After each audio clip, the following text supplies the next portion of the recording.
Continuamos con el estudio de En busca del libro de la vida, mejor dicho, en busca de cómo permanecer en el libro de la vida para poder ganar un juicio final.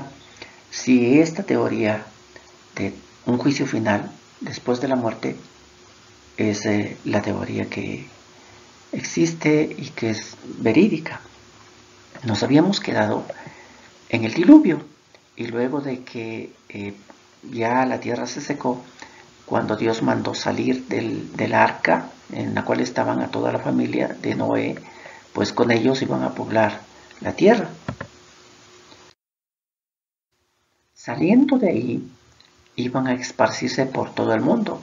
Según algunos estudiosos de esto, dicen que Jafet tuvo que irse para Europa, Cam se quedó en África y en Arabia, y Sem estuvo también desde Arabia hasta Asia, y eso poblaron. Pero antes de que suceda esta población en el mundo con los descendientes de Noé, no tenemos que dejar a un lado que ya sucedió algo. Habían pasado solamente como promedio de 6 a 8 años y ya hubo algo que sucedió en la familia de Noé, la única familia que había en esos momentos en la tierra. Y ya sucedió algo con su hijo Cam, y por lo que le llamó la atención Noé a él, pues ya se dividió. Y la descendencia de Cam, que hizo lo malo, va a ver algo, y con la descendencia de Sem y Jafet, que hicieron lo bueno, va a suceder algo. Siguiendo con la historia bíblica, vamos a darnos cuenta también que después del diluvio, nuevamente en esta historia bíblica, nos van a mostrar descendencias.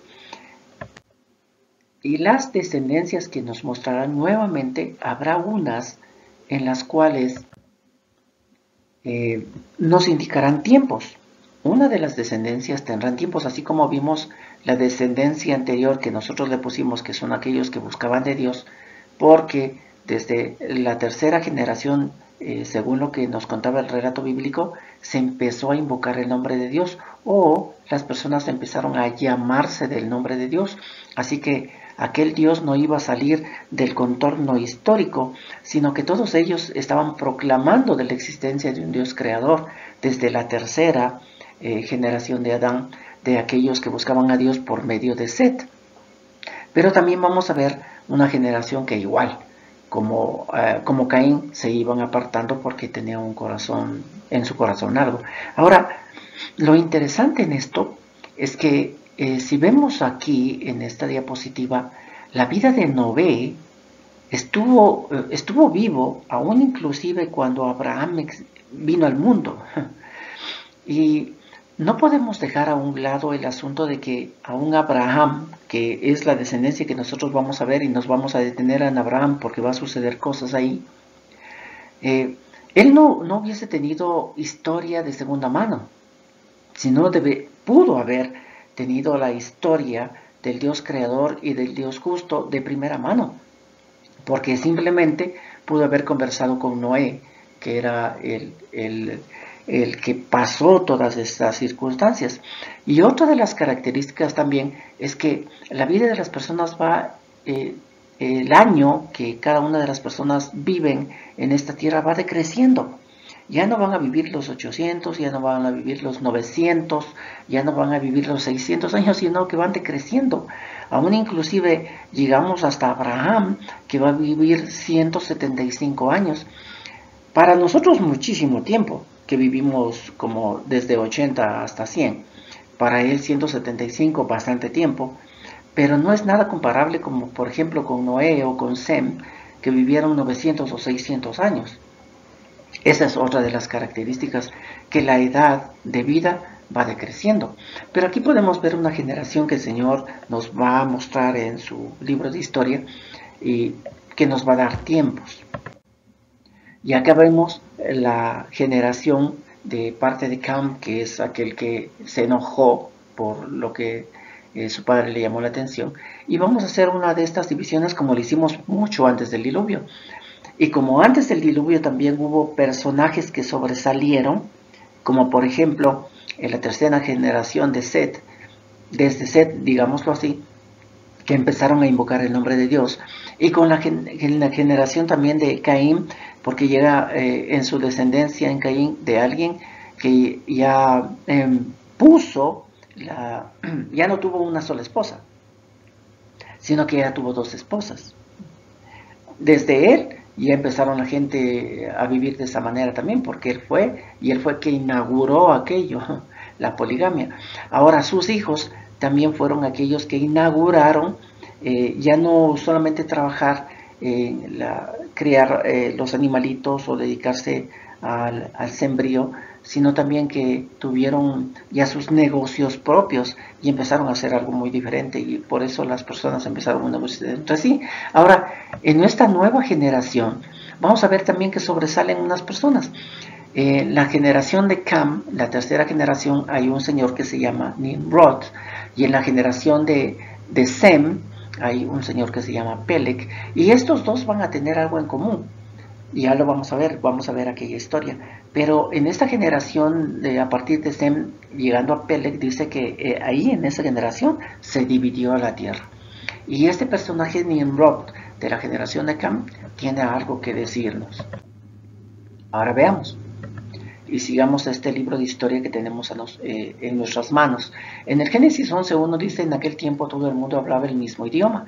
Cuando salieron de la región oriental encontraron una llanura en la región de Sinar. Ahora mire, en aquel tiempo todo el mundo hablaba el mismo idioma, es decir, todos aquellos que salieron del arca de Noé tenían un solo idioma, todos hablaban lo mismo y todos entendían lo mismo, pero todavía no se habían esparcido.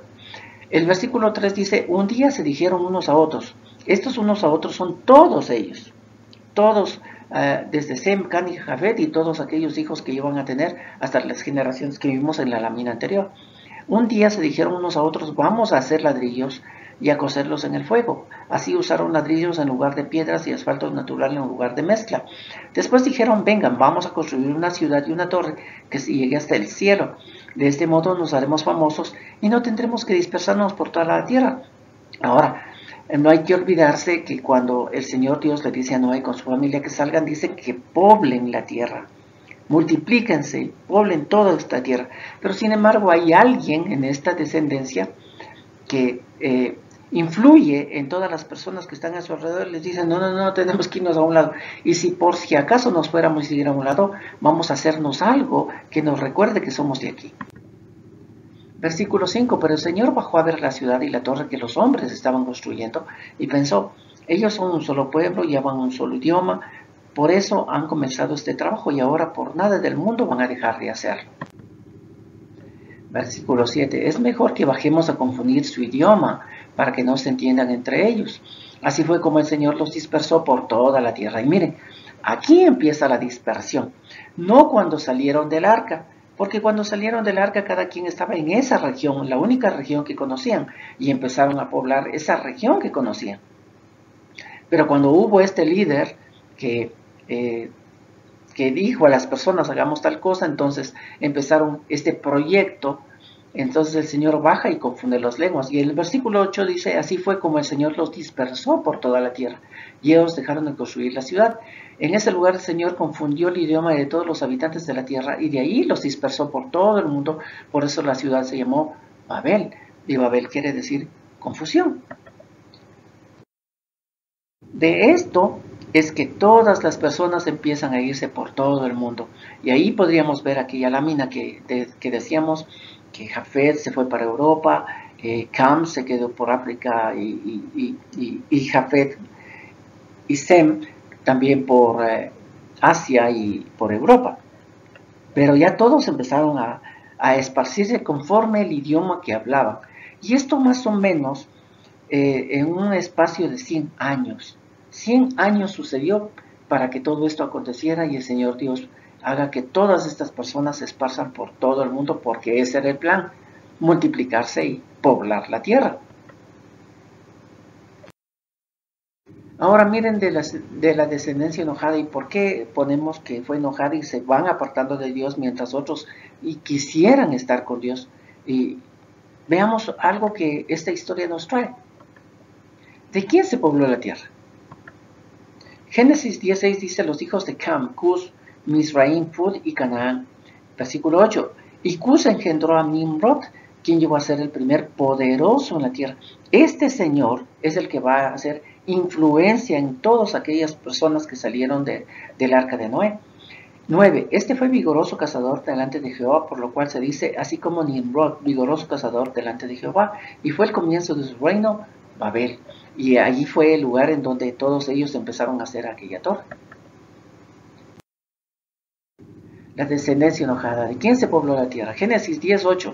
Y Cus engendró a Nimrod, quien llegó a ser el primer poderoso en la tierra. Este fue vigoroso cazador delante de Jehová. Mire, habíamos estado viendo que los nombres no son puestos por poner, siempre tienen un porqué. Fíjese que el papá de Nimrod le pone a él, a su hijo, este nombre. Y este nombre quiere decir rebelde. ¿Por qué le pondría ese nombre el papá a ese muchacho? Rebelde. Y en estos versículos bíblicos, las palabras en hebreo que se utilizan, tanto para poderoso como para vigoroso, también pudieron ser traducidas como guerrero y tirano. Este jovencito Nimrod, que es un rebelde entre toda esta generación que viene de parte de Cam, que son aquellos que tienen el corazón, que ¿por qué me llamaste la atención y por qué no me bendijiste a mí también, sino que me maldijiste? Entonces, de ahí viene la descendencia y de ahí viene este señor que viene a ser el primero que se pone a la cabeza de todos y empieza a decir, hacer planes, y vamos a hacer planes porque si es Dios quien nos dice que nos esparzamos, pues yo digo que no, sino que aquí nos vamos a quedar y aquí vamos a ser grandes y vamos a ser poderosos. Empieza en la mente de este señor Nimrod, que es un guerrero y es un tirano. Pero ¿cuál es el punto clave también aquí? El versículo 9 dice, este fue vigoroso cazador delante de Jehová. Esto quiere decir, y como muchos que estudian las escrituras también nos han dicho, esto quiere decir que este Nimrod, para poner en la mente de todas las personas para que le ayuden para construir una torre que llegue hasta el cielo, lo único que tenía en mente es destronar al Dios que conocían, quitarlo del trono y ponerse ellos como los grandes en la tierra, como los dioses en la tierra, porque Dios iba a ser quitado para un lado y solo los hombres ahora debían gobernar todo aquello. No se olviden que ese es el pecado original. Cuando estaban con Eva, la serpiente le dice que cuando coma de eso, ella va a tener una característica divina, que es el discernir entre lo bueno y lo malo. Así que no va a necesitar de Dios que le diga que es bueno y que es malo, sino que ella misma va a poder discernir y decir esto es bueno y esto es malo. Ya no te necesito, Dios. Ahora yo puedo también discernirlo. Y ahora resulta que en esta descendencia de Cam, que están dolidos, que su corazón va en contra de aquel creador, ahora ellos dicen, bueno, ya no solamente esto de discernir entre lo bueno y lo malo, sino que ahora yo voy a gobernar. Dios va a ser quitado de un lado, lo vamos a cazar, lo vamos a matar, lo vamos a quitar a Dios, y ahora nosotros somos los que vamos a gobernar, sin Dios, nosotros ahora, quiten a Dios, nosotros ahora, y de ellos se va a poblar la tierra, de todos ellos que tienen este pensamiento, de todos los que están apoyando a este líder, Nimrod, que va a quitar a Dios, y se van a poner cada uno de ellos de esto. Se va a poblar la tierra, cada uno con su idioma, va a llegar a una región de la tierra, pero con este sentir en su corazón. Ahora fíjense en las características que tiene todo este pueblo que va a esparcirse por todo el mundo. 1. ¿Conocen de la existencia de Dios? Claro que sí, por eso están peleando con el Dios que ellos conocen y quieren quitar al Dios que ellos conocen y ponerse ellos en el trono de Dios. Conocen de la justicia de Dios, porque ellos tienen conocimiento del diluvio. Ellos saben que ese Dios creador también es un Dios justo, que cuando la gente está tan mal, se están permitiendo de una manera exagerada, Dios manda un juicio y es raída toda la humanidad. Ellos conocen eso. Están enojados con las normas de Dios. Ya no quieren aquellas normas. Ahora quieren vivir conforme ellos mismos piensan y quieren. Intentan quitar a Dios y ponerse en su trono. Y en esta segunda oportunidad, después del diluvio, la cosa no cambia. La cosa más bien empeora. Y en el Génesis 32-33, Dice, y Jehová respondió a Moisés, al pecar contra mí, a este rayaré yo de mi libro. Y conforme vamos viendo la historia, el futuro del ser humano es condenación. Porque siempre el ser humano va a tender a lo negativo, a lo malo, a quitar a Dios de su trono y a ponerse cada uno de ellos. Así que el futuro del ser humano es condenación. Pero fíjese que en el Nuevo Testamento, cuando los discípulos están con Jesucristo hablando del mismo tema, en Mateo 19:25 dice, sus discípulos oyendo esto se asombraron en gran manera diciendo, ¿quién pues podrá ser salvo? Versículo 26, y mirándolos Jesús les dijo, para los hombres esto es imposible, para los seres humanos es imposible. Todos iríamos al juicio final y al lago de fuego y azufre, y no estaríamos en ese libro de la vida para poder ganar ese juicio. Pero Jesucristo les dice, más para Dios, todo es posible. Y eso es lo que tenemos que buscar. ¿Qué es lo que Dios tiene para que aquello que nosotros es imposible el llegar a un juicio y ganarlo, pero para Dios es posible? Pues, ¿cuál es ese plan divino para que nosotros podamos ganar ese juicio en el día final? Bueno, eso es lo que vamos a estar viendo en este libro de historia y la cosa se pone muy interesante. Nos veremos en el siguiente estudio bíblico. Dios les bendiga.